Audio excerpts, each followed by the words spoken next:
अपना परिचय दीजिए। मैं उमाशंकर पांडे, व्यवस्थापक भुड़कुड़ा मठ। अभी 11 अक्टूबर को मुख्यमंत्री योगी आदित्यनाथ जी का आगमन होना है ये भुड़कुड़ा पीजी कॉलेज में सहितयाम भवानी हथियारा मठ पे क्या कार्यक्रम है? देखिए, महाराज जी गोरक्ष पीठाधीश्वर का पहले से ही जुड़ाव सिद्धपीठ भुड़कुड़ा मठ से रहा है और उत्तर भारत की संत परंपरा में सिद्धपीठ भुड़कुड़ा मठ का बहुत ही अलग स्थान है। महाराज जी की मूर्ति के लिए अनावरण के लिए गोरक्ष पीठाधीश्वर हिंदू हृदय सम्राट माननीय मुख्यमंत्री जी को हम लोगों ने मिल करके एक प्रस्ताव रखा था कि आपके ही कमलवत हाथों से महाराज जी के प्रतिमा का अनावरण होना है।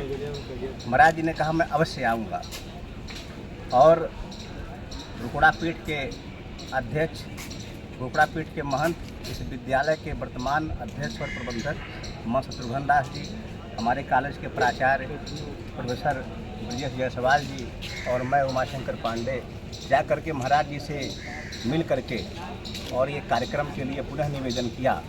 महाराज जी ने बताया कि तय समय पर सूचना आप लोगों को जाएगी। उनके बताए क्रम में सूचना हम लोगों को प्राप्त हुई 11 के कार्यक्रम के लिए, जिसके संबंध में समस्त तैयारियां की जा रही हैं। अभी एक बात भुड़कुड़ा मठ को लेकर कहा जाता है तमाम संत महापुरुष वहाँ पर हुए हैं जो काफ़ी चमत्कारी वहाँ के विद्यमान गुण है जो आज भी लोग कहानियों में बताते हैं। क्या है कहानी, कुछ बताएं सर? देखिए, लगभग संवत 1600 के आसपास सिद्धपीठ भुड़कुड़ा मठ की स्थापना हुई और 1 से लेकर के 8 महंत जी लोगों का जीवंत समाधियाँ हुई हैं। आचार्य रजनीश ओशो का मठ के ऊपर 4 पुस्तकें उन्होंने लिखा है जो मठ के महात्मा थे, श्रीमान बुला साहब, बुलाल साहब, भीखा साहब, चतुर्भुज साहब और वर्तमान पीठाधीश्वर ग्रह में पीठाधीश्वर के रूप में मां शत्रुघ्न दास जी विराजमान हैं।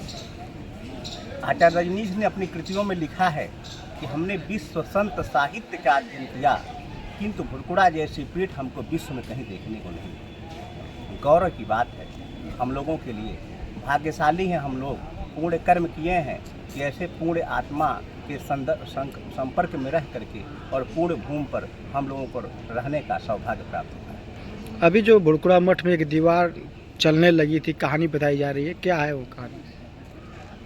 यहाँ के तीसरे महंत के रूप में विराजमान रहे श्रीमान भीखा साहब जी।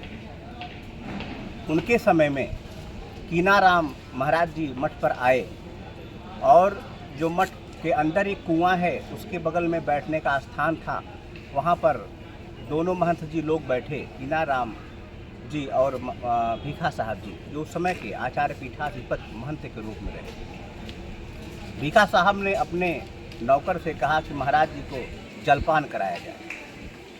कीनाराम ने कहा कि नहीं, हमारा जलपान तो मदिरा पान है, हम मदिरा पान करते हैं।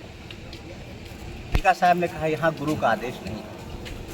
किंतु कीनाराम जी भी चमत्कृत पुरुष थे और उन्होंने कहा कि आपका कुआं तो मदिरा से भरा हुआ है, मदिरा आप मंगवाइए और हमको मदिरा पान करवाइए।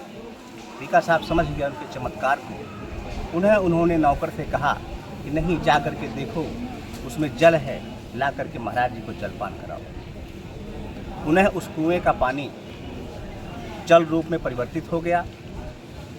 जलपान के लिए जल वहाँ से ले करके नौकर आया, किंतु कीनाराम कुपित होकर के और वहाँ से बाहर निकले।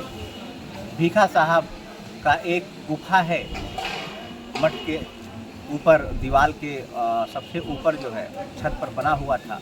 भीखा साहब अपनी गुफा में चले गए। कीनाराम कुपित दृष्टि से देखे दीवार की तरफ और दीवार गिरने लगी, दीवार चल दी वहाँ से।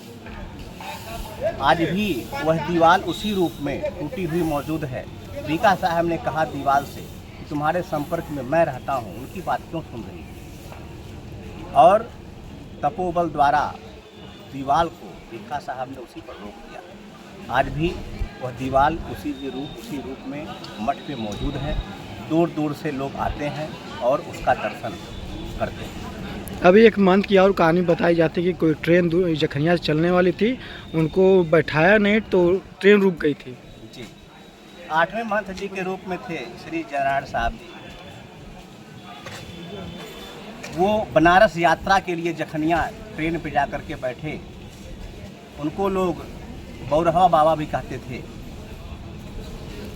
ट्रेन पे बैठने के बाद टीटी उनसे टिकट की मांग किया। उन्होंने कहा सरकार का टिकट नहीं लगता है। टीटी ने कहा महाराज जी हमारा नियम है, जिसके पास टिकट नहीं होता है उसको या तो हम उतार देंगे या फिर हम पेनाल्टी लगाएंगे।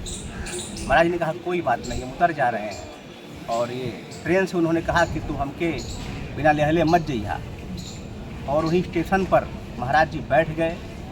ट्रेन नहीं चली वहाँ से। तमाम इंजीनियर्स आए, शाम हो गया, काफ़ी प्रयत्न किया गया रेलवे मशीनरी के द्वारा, किंतु ट्रेन आगे नहीं बढ़ी। स्टेशन मास्टर यहाँ के महात्मा को जानते थे। उनको जब पता चला कि एक सिद्ध पुरुष इस रूप में कह करके यहाँ बैठे हुए हैं, तो जाके निवेदन किए। महाराज जी ने कहा कोई बात नहीं, सरकार ट्रेन पर बैठेंगे, ट्रेन चलेगी। और महाराज जी ट्रेन पर सवार हुए। उन्होंने कहा कि ठीक अब चलो, सरकार की इच्छा है, और ट्रेन आगे को बढ़ी। धन्यवाद सर।